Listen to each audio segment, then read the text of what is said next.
With that being said, Valley Head is first up today, and Coach Charles Hammon and the Valley Head Tigers. So, Coach, we'll let you either introduce your guys or let them introduce themselves, and if you'd make some opening comments, we'll kick this off this morning. Well, thank you for having us. Brant Smith, Carson Frost, Ethan Webb, Noah Hogan, Nate Bain, and Brandon Vasquez.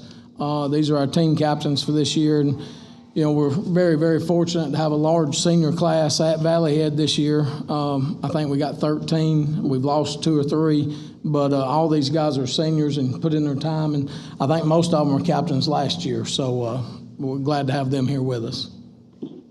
Coach, could you tell us this morning how many starters returning, maybe offense and defense, and what do you consider the strengths of this year's Valley Head team?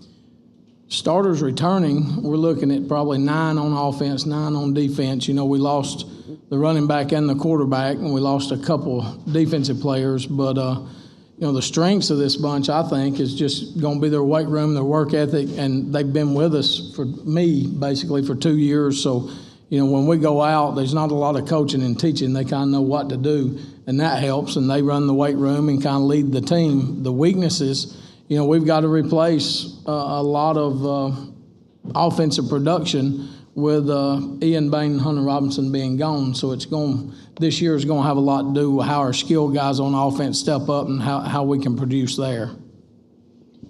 Well, Coach, that's one question for you right now. I'm going to let everybody else because I don't want to take up a whole bunch of time. But coaching staff changes this year. You lost 1, gained 2 hires. John Kirby is out for health reasons right now. Give us an update on that. And how has your 2 new coaches, how are they making a difference here early part of the season? Well, a lot of the difference that they're going to make, I can answer that in 3 or 4 weeks. The summer, it's really hard to tell. Now, they've been there. We've got Coach J. Tyler Ellis, Paul's son. I was with that kid when he was a kid.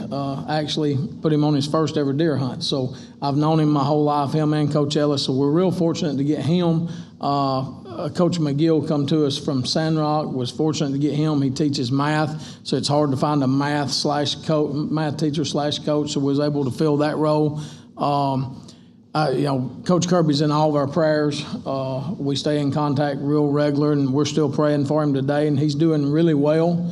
And got great spirits, but we're all anxious to get him back in some capacity. So right now, Coach Jay Hogan, who played for me, does our offense. He's going to do our offensive line. He played at Concordia. Coach Craig Hogan, who done our offensive line, has moved to the back. He knows our offense. So right now, he's kind of heading that part of it up. And then Jay Tyler will do our running backs. And then Coach McGill will do the defensive line.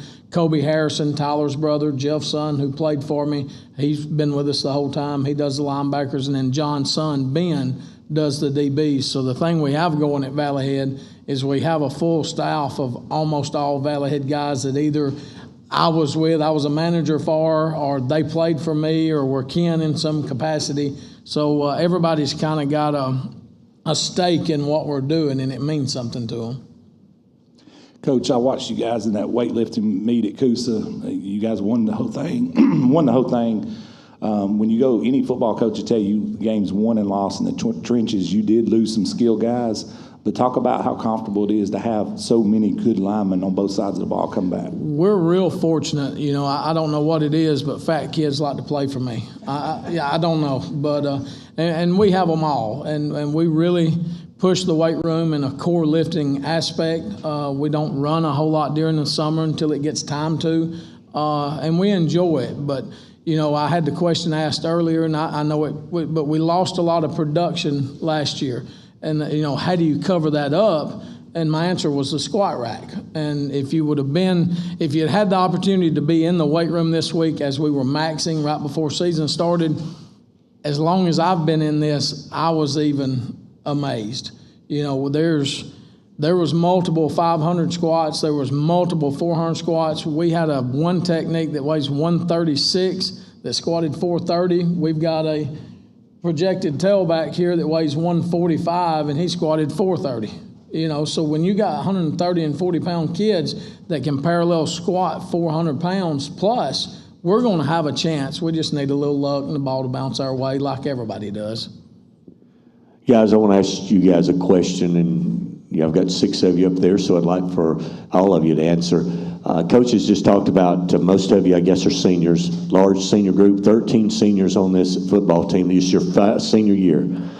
You won 10 games last year. It's been a long time since Valley Head had double-digit wins, 10 wins. What are your expectations with this senior group going into this season? What are you guys expecting as a team? Start, Brandon. So far. Is that on? No, it ain't. It's on. It's on. Put it Stop.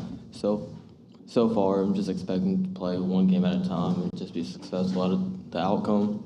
And that's all I'm expecting right now, just play as a team, play as one group. Take it one game at a time, and hopefully we'll be back where we were last year.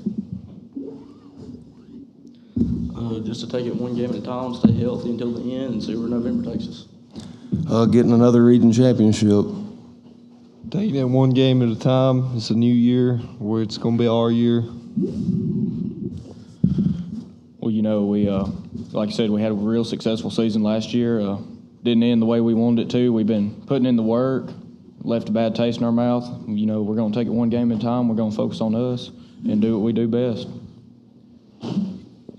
Speaking to these guys and the way they answered that, brings to mind, we really do, the whole bunch, try to preach just one. We don't try to look ahead at anything. And wins and losses are wins and losses. Region plays. Our total goal is to have a winning season and to get into the playoffs. Because once we're into the playoffs, whether you're the first seed or the fourth seed, everybody's in.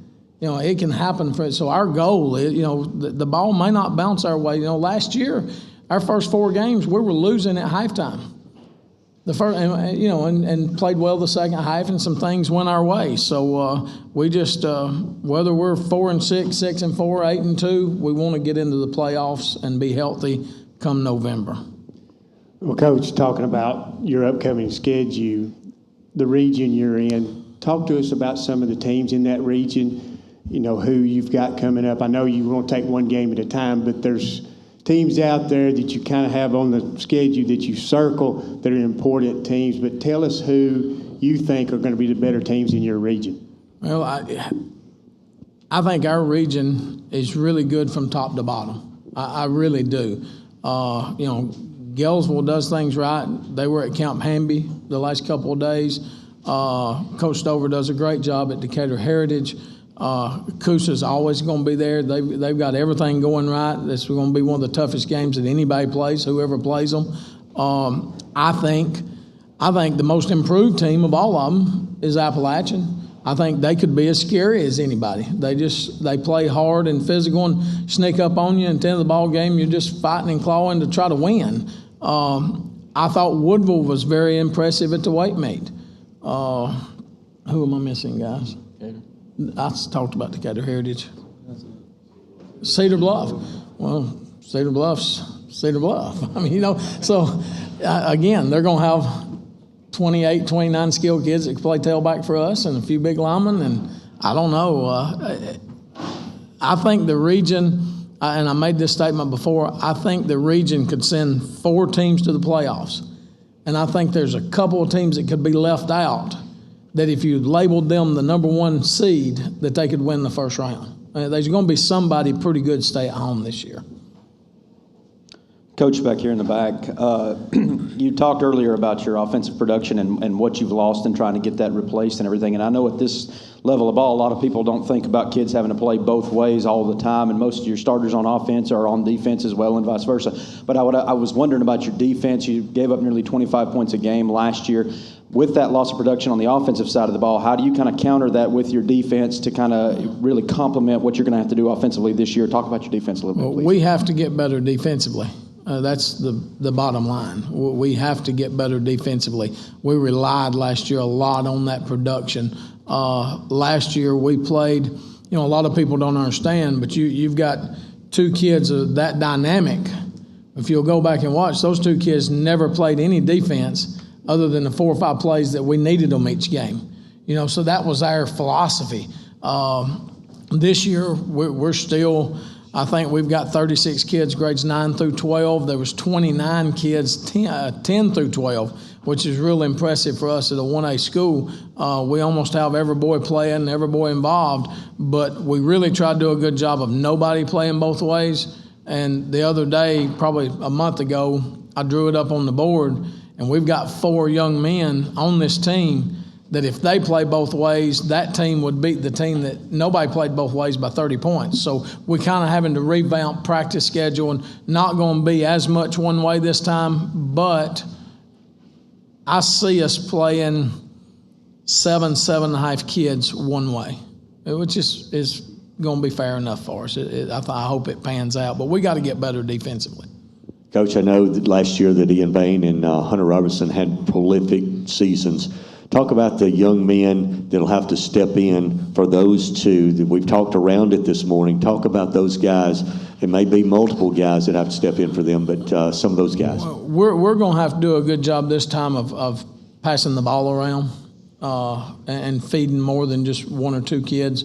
Nate, which is Ian's brother, has come a long way, and he's going to make a great player for us. So Nate is in that mix. We have a 9th grader in Titan Blevins who started in the spring, both spring games at quarterback. That was really impressive. Caden Collins got a lot of looks at quarterback. Hernan Morano's going to have to get the ball more, senior wingback. One of our most productive players, Ben Johnson, who led our team in tackles last year as a 9th grader to Mike linebacker, was all-world in JV. I mean, he was a blast to watch at quarterback and running back. When he wanted to take over, he could. Well, he was projected going into spring to play a lot of quarterback and broke his elbow and put a pin in his elbow, so he didn't get to go through spring. And now he's healed and back, but he's a little behind the curve there as far as the quarterback position.